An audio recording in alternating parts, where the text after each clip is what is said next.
नमस्कार साथियों, स्वागत है आप सभी का आविष्कार आईएएस एकेडमी पर। मैं इंजीनियर लोकेश चौधरी आप सभी का हार्दिक अभिनंदन, हार्दिक स्वागत करता हूं।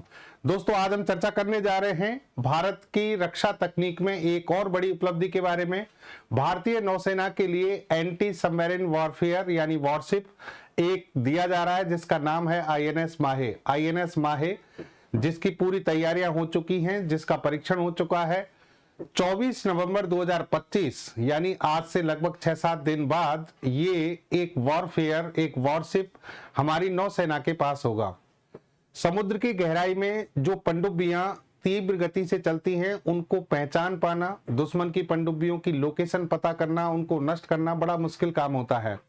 इसी को ध्यान में रखते हुए डीआरडीओ और डीआरडीओ के साथ कार्य करने वाले कोच्चि शिपयार्ड लिमिटेड के द्वारा एक ऐसा नेवी शिप बनाया गया है जिसका नाम है आईएनएस माहे, जो कि एंटी सबमरीन विशेषता रखता है। यानी ये पनडुब्बी रोधी है, पनडुब्बियों को आसानी से नष्ट कर सकता है। लगभग 8 इस तरीके के शिप भारत के द्वारा बनाए जाएंगे, जिनमें से ये पहला है। और देखिए, जिस तरीके से कैटेगरी डिफाइन होती है उसमें सबसे पहला जो शिप बनता है उसी के नाम पर पूरी क्लास डिफाइन होती है। तो आगे के जो 7 और बनेंगे वो सभी भी इसी क्लास में आएंगे, माहे क्लास के अंतर्गत, आईएनएस माहे क्लास। तो पूरी खबर क्या है डिटेल में समझते हैं, इससे भारत को क्या फायदा होगा, सारी चीजों को तकनीकी रूप से विस्तार पूर्वक समझते हैं। देखिए, INS Mahe crashed unveiled ahead of commissioning in Mumbai. यहां ये बताया जा रहा है कि आईएनएस माहे जो है उसको अनवील्ड कर दिया गया है और ये कमीशन होगा, कमीशनिंग इसकी की जाएगी कहां पर, मुंबई में। बनाया कोच्चि शिपयार्ड के द्वारा है, लेकिन इसको अवतरित किया जाएगा, इसको सेना को कमीशन किया जाएगा मुंबई में। कब किया जाएगा? 24 नवंबर, यानी आने वाला जो समय है 24 नवंबर जो है उसे हमारी इंडियन नेवी जो है उसको सौंप दिया जाएगा। मीट इंडियन नेवी माहे फर्स्ट इंडिजेनियस एंटी सबमरीन वारफेयर। यहां पर एक और विशेषता है कि ये जितने भी शिप बन रहे हैं 8 यानी माहे क्लास के, सभी स्वदेशी तकनीक से विकसित किए गए हैं। आत्मनिर्भर भारत के अंतर्गत पीआईबी के द्वारा भी यही खबर छापी गई है। इंडियन नेवी टू कमीशन माहे first of 8 ASW SWC. ASW SWC का मतलब क्या है आगे आपको बताएंगे। इस जो शिप है ये हमारा, इसमें टॉर्पीडो सिस्टम है, multi functional anti submarine rocket इसमें लगे हुए हैं, 1100 टन के आसपास वजन है।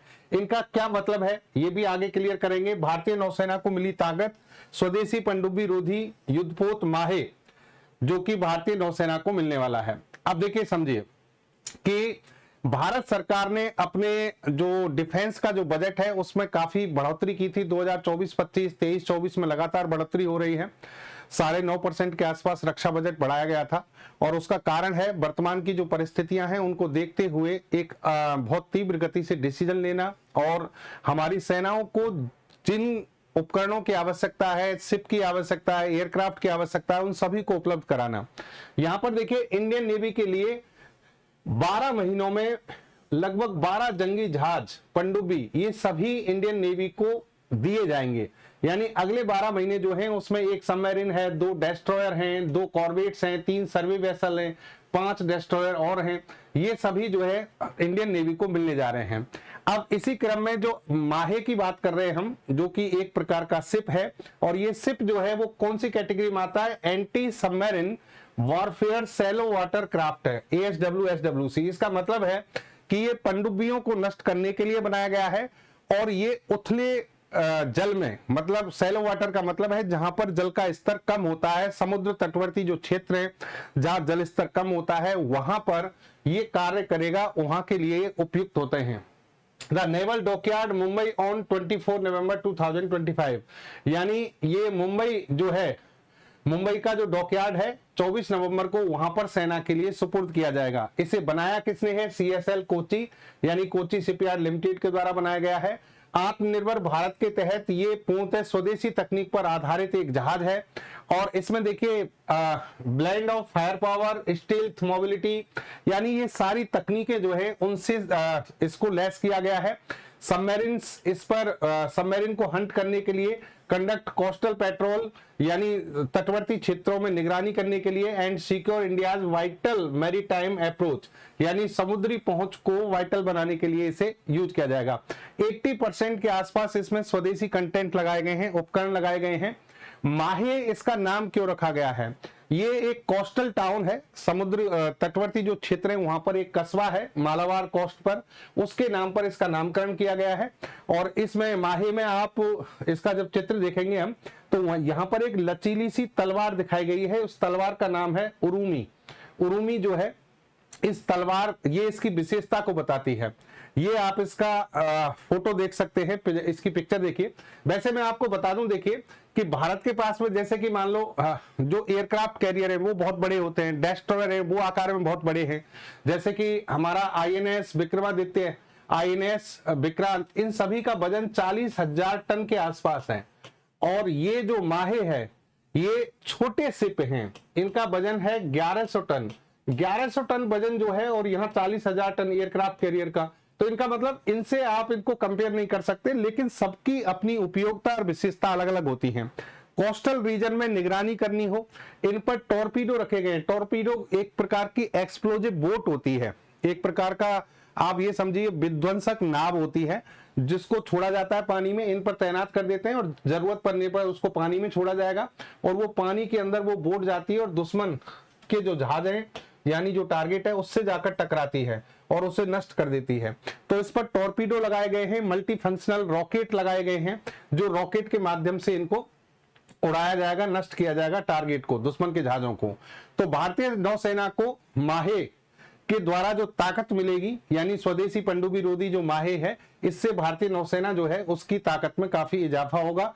और अभी इसका यानी जो परीक्षण के जो दौर था वो पूरा हो चुका है, 24 नवंबर को इसे शामिल कर दिया जाएगा। दुश्मन की हर नापाक हरकत को ध्वस्त करने के लिए, पनडुब्बियों का शिकार करने के लिए आईएनएस माहे को लाया जा रहा है। एएसडब्ल्यू-एसडब्ल्यूसी कैटेगरी के अंतर्गत है। मुंबई के नेवल डॉकयार्ड में इसे आधिकारिक रूप से दे दिया जाएगा और ये कोचिन शिपयार्ड लिमिटेड के द्वारा बनाया गया ये जो हमारा स्वदेशी जहाज है, इसमें हमारी जो नौसेना है उस नौसेना के लिए ये एक वास्तुकला, वॉर सिस्टम, प्लेटफॉर्म को एकीकृत करने की बढ़ती विशेषज्ञता आदि को दर्शाता है। कहने का मतलब हमारी स्वदेशी तकनीक का एक प्रतीक है। स्वदेशी तकनीक से हम इन्हें डेवलप करने में जो हमने विशेषज्ञता हासिल की है वहां ये उस चीज को रिप्रेजेंट करता है। लगभग 78 मीटर लंबा ये जहाज, 1100 टन इसका वजन है और इसमें एडवांस कैटेगरी के सोनार क्या होते हैं? सोनार जो है साउंड नेविगेशन एंड रेंजिंग। सोनार एक ऐसा इलेक्ट्रॉनिक उपकरण होता है जो पराश्रव्य तरंगों यानी जो अल्ट्रासोनिक वेव होती है उनके आधार पर पानी में जाने वाले किसी भी टारगेट की स्थिति का पता करता है। दूसरी तरफ होते हैं रडार। रडार का मतलब है रेडियो डिटेक्शन एंड रेंजिंग। ये रेडियो तरंगों के आधार पर हवा में किसी चीज का पता लगाते हैं। तो याद रखिए, हवा में पता करने के लिए रडार और पानी में किसी भी टारगेट की लोकेशन पता करने के लिए सोनार, ये सभी इसमें है। इसके अलावा और इसमें वेपन सिस्टम जो है वो लगाए गए हैं। टॉर्पीडो जो है दुश्मन के टारगेट को ध्वस्त करने के लिए, नष्ट करने के लिए हैं और multi functional anti submarine rocket भी इस पर तैनात किए गए हैं। ये सब इसकी हथियार प्रणाली है। ये वार्षिक पनडुब्बियों से लड़ने, तटीय गश्त करने, पानी के नीचे निगरानी रखने, कम तीव्रता वाले समुद्री अभियानों और माइन लेइंग मिशन के लिए बनाए गए हैं। यानी देखिए, समुद्र तटवर्ती क्षेत्रों पर ये गश्त करते रहेंगे, घूमते रहेंगे और साथ में निगरानी करते रहेंगे।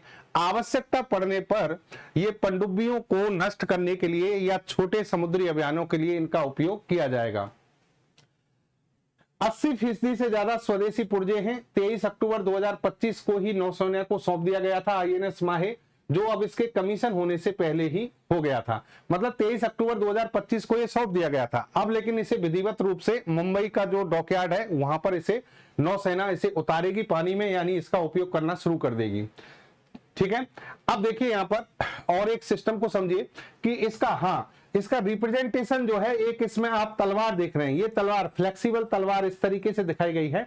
ये जो तलवार है, तलवार जहाज की फुर्ती, सटीकता और घातक चाल को दर्शाती है। ये तलवार जो शिप के प्रतीक चिन्ह के रूप में है, ये कलरी पैट की लचीली तलवार है। इसे उरुमी का नाम दिया जाता है। उरुमी, इस तलवार का नाम है उरुमी, इसको दिखाया गया है। ठीक है, अब देखो यहाँ ये काम कैसे करेगा, जैसे मान लीजिए कोई टारगेट है, यहाँ पर टारगेट है, तो यहां से इस तरीके से इससे जो वेपन्स है वो लॉन्च किए जाएंगे। जैसे कि इसमें एक तो है टॉर्पीडो, तो टॉर्पीडो को यहां पर ये पैरासूट है एक तरीके का, ये पैरासूट खुल जाएगा, इसमें से एक टॉर्पीडो जाएगी, ये टॉर्पीडो टारगेट को नष्ट कर सकती है। फिर इसमें न्यूक्लियर डेप्थ बॉम्ब है जो अंदर जाकर क्या होंगे, फट सकते हैं, उनके द्वारा फिर इनको नष्ट किया जाएगा। इस तरीके से इसके कार्य करने की प्रणाली है। कोची शिपयार्ड जो है वो अपने आप में एक सर्टिफाइड कंपनी है। 9001, 14001, 45,001, 27,001 मानकों से प्रमाणित है और बहुत सारे ऐसे शिप हैं जो भारत के लिए कोची शिपयार्ड के द्वारा बनाए गए हैं। तो ये 8 में से पहला है, 7 जहाज बाकी के जो हैं वो भी CSL के द्वारा ही बनाए जाएंगे। रक्षा बजट की हम बात करें, 2025-26 में भारत सरकार ने रक्षा बजट रखा 6,81,210 करोड़, यानी लगभग 78.6 बिलियन डॉलर। अब ये देखिए पिछले जो बजट था उससे 9.5% के आसपास ज्यादा है, लेकिन इसकी जो अधिकांश राशि है वो पेंशन, वेतन, पेंशन वगैरह इसमें सैनिकों के लिए चली जाती है। 1.80 लाख करोड़ जो है वो सेना के आधुनिकीकरण के लिए रखे गए हैं और उन्हीं के आधार पर ये सारी चीजें, यानी ये जहाज, ये सारी चीजें बनाई जा रही हैं। इसका रणनीतिक महत्व क्या है, जैसा कि मैंने कहा कि जो उथले जल केंद्र हैं या तटीय क्षेत्र हैं, शैलो वाटर जिनको कोस्टल रीजन कहते हैं, वहां पर ये निगरानी करने के लिए, सर्विलांस के लिए और पनडुब्बियों को नष्ट करने के लिए, पनडुब्बियों का पता लगाने के लिए इसका महत्व है, यानी वहां पर इसे उपयोग में लिया जाएगा। और बजट वृद्धि के कारण नौसेना, वायुसेना, थल सेना को आधुनिक उपकरण, स्वदेशी उत्पादन और रणनीतिक व्यवहार्यताओं के लिए वित्तीय सुदृढ़ता मिली है। दोनों पहलू मिलकर यह संदेश देती है कि भारत सिर्फ संख्या में नहीं बल्कि गुणात्मक तौर पर भी अपनी रक्षा संरचना को बढ़ा रहा है। कहने का मतलब हम संख्या तो बढ़ा ही रहे हैं, लेकिन क्वालिटी वाइज भी लगातार नई चीजें सेना के लिए उपलब्ध करा रहे हैं। तो INS माहे जो है 24 नवंबर को भारतीय नौसेना की शोभा बढ़ाएगा, भारतीय नौसेना उसका उपयोग करेगी और भारतीयों की सुरक्षा के लिए एक अहम कदम साबित होगा। तो धन्यवाद साथियों, उम्मीद करता हूं आप इस टॉपिक को समझ पाए होंगे। एक बेहतर और अच्छी जानकारी के साथ फिर से आपसे मिलेंगे। जय हिंद, जय भारत।